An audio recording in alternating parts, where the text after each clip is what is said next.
கர்த்தருடைய நாமத்திற்கு ஸ்தோத்திரம். ஒவ்வொரு நாளும் கேட்பதன் மூலம் ஒரு வருடத்தில் பைபிள் வாசிப்பை முடிக்க இந்த சேனல் உதவுகிறது. Please subscribe and support us. இன்றைய வேத பகுதி மீகா அதிகாரம் 3. நான் சொன்னது, யாக்கோபின் தலைவர்களே, இஸ்ரவேல் வம்சத்து அதிபதிகளே, நியாயம் இன்னதென்று அறிவது உங்களுக்கு அல்லவோ அடுத்தது.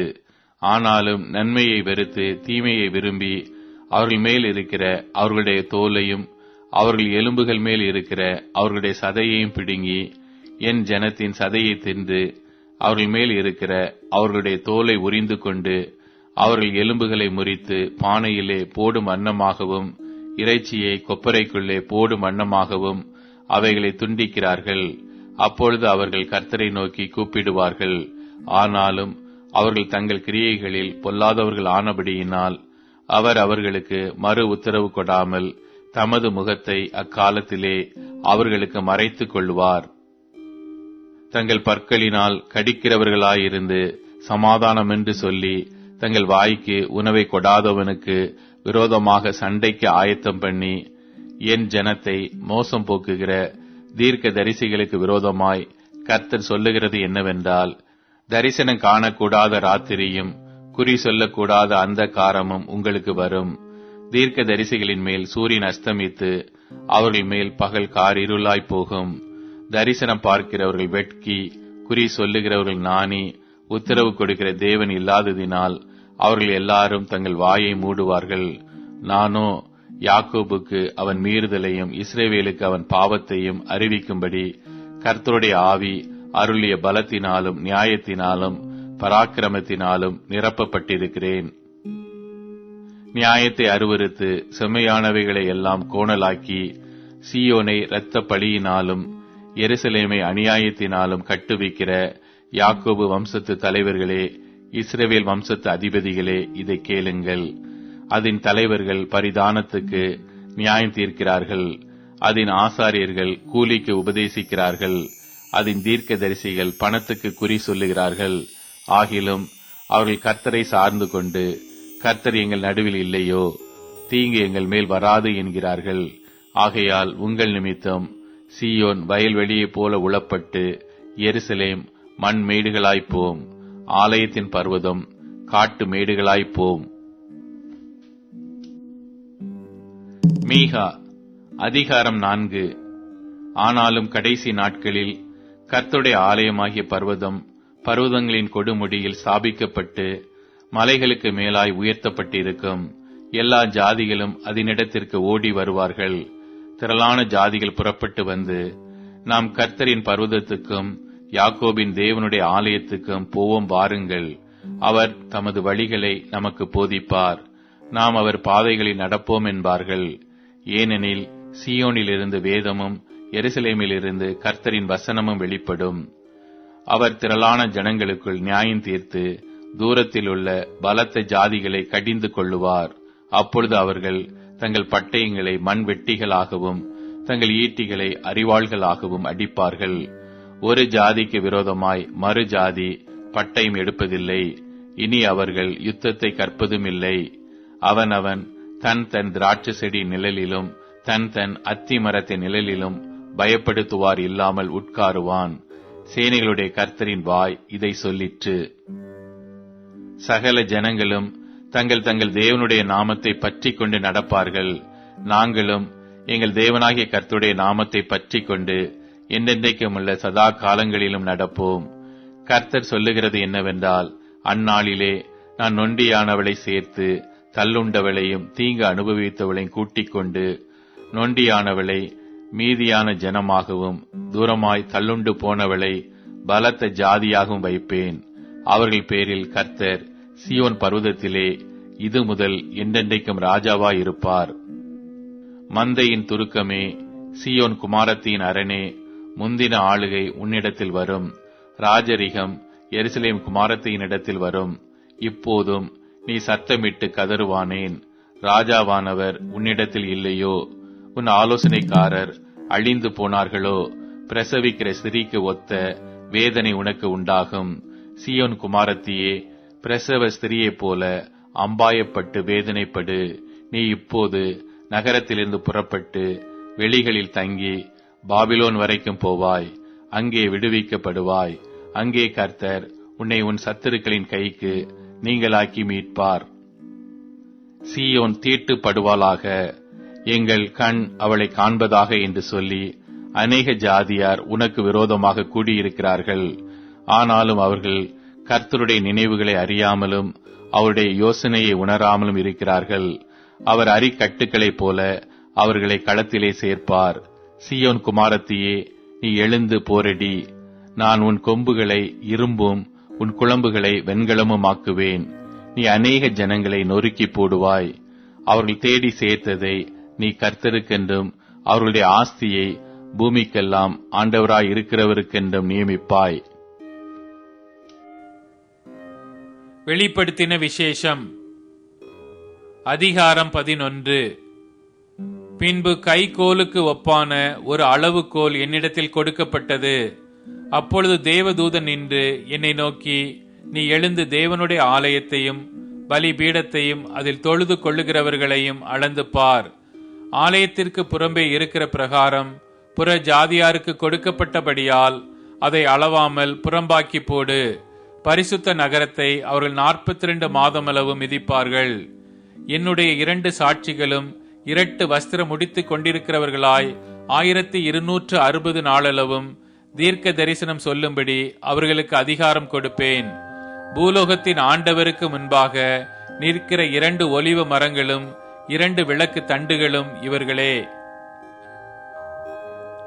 ஒருவன் அவர்களை சேதப்படுத்த மனதாயிருந்தால் அவர்களுடைய வாயிலிருந்து அக்கினி புறப்பட்டு அவருடைய சத்துருக்களை பட்சிக்கும். அவர்களை சேதப்படுத்த மனதாயிருக்கிறவன் எவனோ அவன் அப்படியே கொல்லப்பட வேண்டும். அவர்கள் தீர்க்க தரிசனம் சொல்லி வருகிற நாட்களிலே மழை பெய்யாதபடிக்கு வானத்தை அடைக்க அவர்களுக்கு அதிகாரம் உண்டு. அவர்கள் தண்ணீர்களை இரத்தமாக மாற்றவும் தங்களுக்கு வேண்டும் போதெல்லாம் பூமியை சகலவித வாதைகளாலும் பாதிக்கவும் அவர்களுக்கு அதிகாரம் உண்டு. அவர்கள் தங்கள் சாட்சியை சொல்லி முடித்திருக்கும் போது பாதாளத்திலிருந்து ஏறுகிற மிருகம் அவர்களோட யுத்தம் பண்ணி அவர்களை ஜெயித்து அவர்களை கொன்று போடும். அவர்களுடைய உடல்கள் மகா நகரத்தின் விசாலமான வீதியிலே கிடக்கும். அந்த நகரம் சோதோம் என்றும் எகிப்து என்றும் ஞானார்த்தமாய் சொல்லப்படும். அதிலே நம்முடைய கர்த்தரும் சிலுவையிலே அறையப்பட்டார். ஜனங்களிலும் கோத்திரங்களிலும் பாஷைக்காரரிலும் ஜாதிகளிலும் உள்ளவர்கள் அவர்களுடைய உடல்களை 3½ நாள் வரைக்கும் பார்ப்பார்கள். அவருடைய உடல்களை கல்லறைகளில் வைக்க ஒட்டார்கள். அவ்விரண்டு தீர்க்கதரிசிகளும் பூமியின் குடிகளை வேதனைப்படுத்தினபடியால் அவர்கள் நிமித்தம் பூமியில் குடியிருக்கிறவர்கள் சந்தோஷப்பட்டு களி கூர்ந்து ஒருவருக்கொருவர் வெகுமதிகளை அனுப்புவார்கள். 3½ நாளைக்கு பின்பு தேவனிடத்திலிருந்து ஜீவ ஆவி அவர்களுக்குள் பிரவேசித்தது. அப்பொழுது அவர்கள் காலூன்றி நின்றார்கள். அவர்களை பார்த்தவர்களுக்கு மிகுந்த பயம் உண்டாயிற்று. இங்கே ஏறி வாருங்கள் என்று வானத்திலிருந்து தங்களுக்கு உண்டான பெரிய சத்தத்தை அவர்கள் கேட்டு மேகத்தில் ஏறி வானத்திற்கு போனார்கள். அவர்களுடைய சத்துருக்கள் அவர்களை பார்த்தார்கள். அந்நேரத்திலே பூமி மிகவும் அதிர்ந்தது. உடனே அந்த நகரத்தில் 10% இடிந்து விழுந்தது. மனுஷரில் 7000 பேர் பூமி அதிர்ச்சியினால் அழிந்தார்கள். மீதியானவர்கள் பயமடைந்து பரலோகத்தின் தேவனை மகிமைப்படுத்தினார்கள். 2ஆம் ஆபத்து கடந்து போயிற்று. இதோ 3ஆம் ஆபத்து சீக்கிரமாய் வருகிறது. 7ஆம் தூதன் எக்காளம் ஊதினான். அப்பொழுது உலகத்தின் ராஜ்யங்கள் நம்முடைய கர்த்தருக்கும் அவருடைய கிறிஸ்துவுக்கும் உரிய ராஜ்யங்களாயின. அவர் சதா காலங்களிலும் ராஜ்யபாரம் பண்ணுவார் என்னும் கெம்பீர சத்தங்கள் வானத்தில் உண்டாயின. அப்பொழுது தேவனுக்கு முன்பாக தங்கள் சிங்காசனங்கள் மேல் உட்கார்ந்திருந்த 24 மூப்பர்களும் முகங்குப்புற விழுந்து, இருக்கிறவரும் இருந்தவரும் வருகிறவரும் ஆகிய சர்வ வல்லமையுள்ள கர்த்தராகிய தேவனே, உம்மை ஸ்தோத்தரிக்கிறோம். தேவரீர் உமது மகா வல்லமையை கொண்டு ராஜ்யபாரம் பண்ணுகிறீர். ஜாதிகள் கோபித்தார்கள். அப்பொழுது உம்முடைய கோபம் மூண்டது. மரித்தோர் நியாய தீர்ப்படைகிறதற்கும் தீர்க்க தரிசிகளாகிய உம்முடைய ஊழியக்காரருக்கும் பரிசுத்தவான்களுக்கும் உமது நாமத்தின் மேல் பயபக்தியாயிருந்த சிறியோர் பெரியோருக்கும் பலனளிக்கிறதற்கும் பூமியை கெடுத்தவர்களை கெடுக்கிறதற்கும் காலம் வந்தது என்று சொல்லி தேவனை தொழுது கொண்டார்கள். அப்பொழுது பரலோகத்தில் தேவனுடைய ஆலயம் திறக்கப்பட்டது. அவருடைய ஆலயத்திலே அவருடைய உடன்படிக்கையின் பெட்டி காணப்பட்டது. அப்பொழுது மின்னல்களும் சத்தங்களும் இடி முழக்கங்களும் பூமி அதிர்ச்சியும் பெருங்கல் மழையும் உண்டாயின. நீதிமொழிகள் அதிகாரம் 18. பிரிந்து போகிறவன் தன் இச்சையின்படி செய்ய பார்க்கிறான், எல்லா ஞானத்திலும் தலையிட்டுக் கொள்ளுகிறான். மூடன் ஞானத்தில் பிரியங்கொள்ளாமல் தன் மனதில் உள்ளவைகளை வெளிப்படுத்த பிரியப்படுகிறான். துன்மார்க்கன் வர அவமானம் வரும், அவமானத்தோட நிந்தையும் வரும். மனுஷனுடைய வாய்மொழிகள் ஆழமான ஜலம் போல் இருக்கும், ஞானத்தின் ஊற்று பாய்கிற ஆற்றைப் போல் இருக்கும். வழக்கிலே நீதிமானை தோற்கடிக்கிறதற்கு துன்மார்க்கனுக்கு முகத்தாட்சணியம் பண்ணுவது நல்லதல்ல. மூடனுடைய உதடுகள் விவாதத்தில் நுழையும், அவன் வாய் அடிகளை வரவழைக்கும். மூடனுடைய வாய் அவனுக்கு கேடு, அவன் உதடுகள் அவன் ஆத்துமாவுக்கு கண்ணி. கோள்காரனுடைய வார்த்தைகள் விளையாட்டு போல் இருக்கும், ஆனாலும் அவைகள் உள்ளத்திற்குள் தைக்கும். தன் வேலையில் அசதியாயிருப்பவன் அழிம்பனுக்கு சகோதரன். கர்த்தரின் நாமம் பலத்த துருகம், நீதிமான் அதற்குள் ஓடி சுகமாயிருப்பான். ஐஸ்வர்யவானுடைய பொருள் அவனுக்கு அரணான பட்டணம், அது அவன் எண்ணத்தில் உயர்ந்த மதில் போல் இருக்கும். அழிவு வருமுன் மனுஷனுடைய இருதயம் இருமாப்பாயிருக்கும், மேன்மைக்கு முன்னானது தாழ்மை. காரியத்தை கேட்கும் முன் உத்தரம் சொல்லுகிறவனுக்கு அது புத்தியீனமும் வெட்கமுமாயிருக்கும். மனுஷனுடைய ஆவி அவன் பலவீனத்தை தாங்கும், முறிந்த ஆவி யாரால் தாங்கக்கூடும்? புத்திமானுடைய மனம் அறிவை சம்பாதிக்கும், ஞானியின் செவி அறிவை நாடும். ஒருவன் கொடுக்கும் வெகுமதி அவனுக்கு வழியுண்டாக்கி பெரியோர்களுக்கு முன்பாக அவனை கொண்டு போய்விடும். தன் வழக்கிலே முதல் பேசுகிறவன் நீதிமான் போல் காணப்படுவான், அவன் அயலானோ வந்து அவனை பரிசோதிக்கிறான். சீட்டு போடுதல் விரோதங்களை ஒழித்து பலவான்கள் நடுவே சிக்கருக்கும். அரணான பட்டணத்தை வசப்படுத்துவதை பார்க்கிலும் கோபம் கொண்ட சகோதரனை வசப்படுத்துவது அரிது. அவர்களுடைய விரோதங்கள் கோட்டை தாழ்பாள்கள் போல் இருக்கும். அவனவன் வாயின் பலனால் அவனவன் வயிறு நிரம்பும், அவனவன் உதடுகளின் விளைவினால் அவனவன் திருப்தியாவான். மரணமும் ஜீவனும் நாவின் அதிகாரத்தில் இருக்கும், அதில் பிரியப்படுகிறவர்கள் அதன் கனியை புசிப்பார்கள். மனைவியை கண்டடைகிறவன் நன்மையானதை கண்டடைகிறான், கர்த்தரால் தயையையும் பெற்றுக்கொள்கிறான்.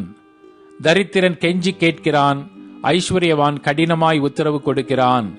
சிநேகிதர் உள்ளவன் சிநேகம் பாராட்ட வேண்டும், சகோதரனிலும் அதிக சொந்தமாய் சிநேகிப்பவனும் உண்டு. இப்போது tune in, Spotify, Amazon music மற்றும் யூடியூப் மியூசிக் ஆகியவற்றில் நமது பைபிள் 365 சேனல் கிடைக்கிறது. ஃபாலோ பண்ணுங்க.